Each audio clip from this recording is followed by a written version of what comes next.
Hey guys, Ernie here.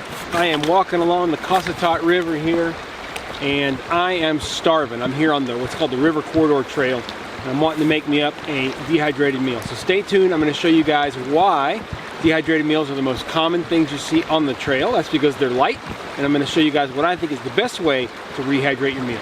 Thanks for watching.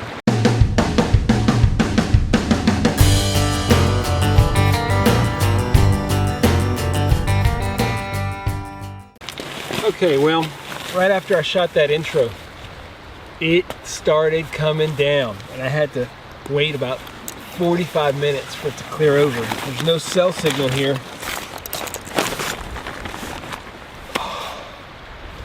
I had to head out up the hill about 10 miles in the car just to get cell signal to see if it was going to clear up. It was a huge, anyway, it was a lot of water. Now the most common dehydrated brand out there probably is Mountain House. Make sure you don't miss out on a couple of my favorites, Good to Go meals, as well as Pack of Gourmet. Pack of Gourmet is out of Austin. They make some awesome stuff. I think it's stopped raining. I'm gonna take the hat off for a little bit. It's nice out here. Again, I'm hiking on the River Corridor Trail along the Cossatot River, in case you guys are wondering. Basically, these dehydrated meals, you have to introduce enough water into them to rehydrate the components so that it works. It sounds simple enough, but I've made a bunch of these, and I thought I'd give you guys a couple of tidbits as to what works best to make sure you rehydrate them appropriately.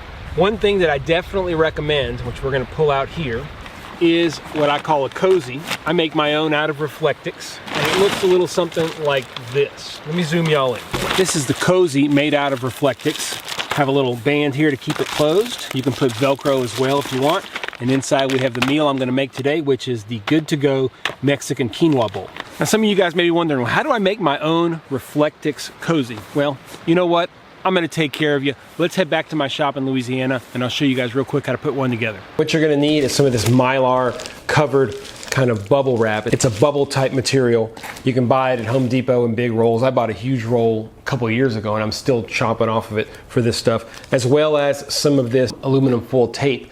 There's two types of these. One of them has a really thick, kind of almost rubbery glue or adhesive to it, which is not good. You want one that when you peel it off, it's just the back basic silver aluminum foil to make it really simple. What I do is I'll lay this out, and I'll put my Mountain House meal in the center here, okay? Then I'm gonna fold this over. That's to the edge of the Mountain House meal. Now you can't make it too tight. So once you get to the edge of the Mountain House meal, add like another inch of space, and that'll give you plenty of room. And then I'm just gonna get my scissors and cut right along here. Now you have your pouch. You wanna cut it in half, okay? Figure out about how tall you want it to be. Again, you don't want this, you need to give it a little bit of room, like an inch at the bottom. And then this will be basically folded over. So somewhere in here, we'll be able to cut to make the flap that goes over the top. I'm just gonna kind of mark it with some scissors. I'm gonna say probably like right there is where I'm gonna cut it. So now I'll cut this, I'll split this in half, all right? And then up here, we'll do the same thing where we'll just mark it as to where half is. All right, so there's that. We'll bring this across here to there. So now we'll be able to bring this across, and this will fold over just like that. So again, this will go in here, put this across, and this will fold down like that. All we need to do now is create our seams, and we'll start with our bottom seam. All right, and then we're just gonna put this kind of right in the center and fold this over. Let's just put it right here. We're gonna put this one a little bit lower. Bring it right there. Just flip it over. And there you go. Super simple. That's one side. This side I was able to do just one layer of tape, and I feel pretty comfortable with it just the way it is. So there you go. Remembering that this top part will come off, so technically you can fold this down, and that's more around the size it would be. Put this in, get yourself some Velcro, Velcro this down, and you got yourself a pouch. So not as hard as you would think, really simple to do. Now we're gonna get this thing going. We gotta do two things. First, let's get some water boiling. This is my ultralight cook kit right here. And just got it inside of a Z-Packs stuff sack. You get this thing out. It is the Evernew titanium mug pot. we're going to measure out our water.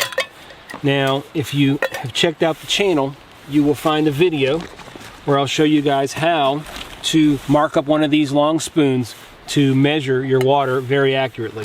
This particular meal calls for 225 milliliters of boiling water. That's right at about 7.6 ounces. So these are marked in increments of half a cup. So that's half a cup, that's half a cup, or 4 ounces, 8 ounces. So I just need it below that second mark just a little bit. I always err on the side of less water. That's one of the tips I'll tell you guys. So basically, I'll leave a link down below to this video, but it's got these marks on it. You can probably see it. And you just lay it flat on the bottom and then you line it up. 4 ounces, 8 ounces, 12 ounces, 1 cup right here. Let's get some alcohol into our stove. It's raining decently here. So let's get this lit. It's lit. We just gotta wait for it to bloom. You guys won't be able to see it bloom, but I'll tell you when it does. This particular stove blooms pretty quickly. Usually you can hear it before you see it. And there it goes, I heard it. Put this on, cover it, and we'll get our windscreen, put that up. Make sure, guys, because it's spitting rain, make sure that it is on, and it is on. So there we go. Let's turn our attention to the meal real quick. Again, this is good to go. This is good stuff. The Mexican quinoa bowl. I've never tried this one, so it's pretty exciting. Gives you very specific instructions. You want to open this. Make sure you keep your trash, guys. Please don't trash plates up. And you want to look inside for the little desiccant or oxygen absorber. This is what keeps it fresh. You do not want to leave that in there. Pro tip. All right, so this is one of the key tips from this video, which we will review at the end. Make sure your water is boiling really, really good. These are designed to use when your water is absolutely boiling, all right? After you get it boiling, put it inside of your pouch as quickly as you can. You hope at this point that you measured really well. You want to stir it really well so that you get all the corners, okay? You guys probably can't see that great. Just stir it really, really well, trying to avoid the still burning alcohol stove. Now you're going to close this good. Try to get a little bit of that air out. Okay? Now let's put it in our cozy. So just get this thing and put it inside of your cozy. Make sure you pay attention. How long does it say? 15 minutes. I'm going to set my clock. So that means at 20 after the hour. And you want to just slide this in nice and carefully, okay? Just like that. Slide it all the way in. Just another quick tip before I forget to show you guys. These long spoons can be kind of weird to put in your bag and stuff. I usually just slide it right in my cozy, even whenever I'm rehydrating like this. And that way, you know exactly where it is. You don't have to keep it anywhere specific. It's right there, ready to eat. The benefit of this is now I'm actually gonna move because it's raining pretty hard. I'm gonna go try to find some place that's a little bit more covered to finish the video, but I can pack this in my pack.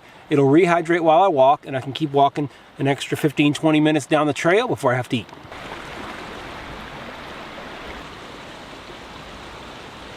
All right, guys, so I relocated to a little bit of cover, not much. I need to go back a little bit. I got a little bit rushed there because it started to rain on me. So let's review real quick the keys to making sure that you rehydrate your meal correctly. Number one is measure your water very carefully. If you overwater it, it's going to get really, really soupy, and it just doesn't taste as it should. These companies put a lot of research and effort into telling you exactly how much to put in there. Now, of course, you're not going to be perfect unless you bring like a scale or something, but you want to be relatively on target. If you do that, you're going to get good results. Number two is to get one of these koozies. I can feel the heat right now. It's probably about 35 degrees out here right now. If I just let this sitting out, it would lose a lot of heat and would not hydrate nearly as well as it should. And as I showed you guys, it is super easy and inexpensive to make your own. You can make it to fit all the different brands. I have 3 or 4 to fit most of the different brands that I have. It's been 15 minutes, so if you do that, you should get great results. So let's pull this thing out. We've got our spoon in its handy spot. Like I said, this is the first time that I've ever had this particular meal. I can feel that it's rehydrated really well. Rain's coming down again pretty good. Oh yeah, that's perfect. Let me show you guys what we got here. First, I'm gonna give it a try because I'm starving. Oh yeah. So here you go, guys. Look at that. Perfectly rehydrated quinoa, beans. Look at that, look at that. And let me tell y'all, it tastes good. It's got kind of a mole Mexican taste to it. Perfectly rehydrated. If you follow these instructions every single time, you'll get perfect rehydration. Excuse me. All right, guys, it's starting to come down, and my hat is currently covering my camera instead of my head. So I'm gonna head out of here. As always, I appreciate you checking out the Paleo Hiker MD channel. Hope you enjoyed this video on how to rehydrate meals. If you have any tips, put them down below. Yeah, we're cutting this one short, guys. It's coming down pretty good again. I gotta get to the car. Thanks for watching. Stay tuned for more videos soon.